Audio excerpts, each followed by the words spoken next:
ফলে রাজ্য সরকারি কর্মচারীদের একটা বড় অংশ কিন্তু আর সরকারি কাজে অংশগ্রহণ করবেন না, এবং সেটা অনির্দিষ্টকালের জন্য।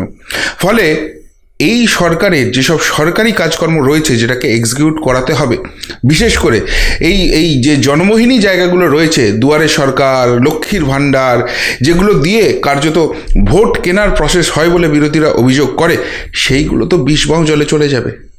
এবং সেই জায়গাটায় যদি সত্যি সরকারি কর্মচারীরা কাজ না করেন, সরকারটা নবান্নে বসে চালাতে পারবেন? তো মমতা বন্দ্যোপাধ্যায় তো নির্দেশ দেন, তার যারা সচিব আছেন তারা তো সেই নির্দেশ দেন, কিন্তু সেটাকে এক্সিকিউট করেন কারা?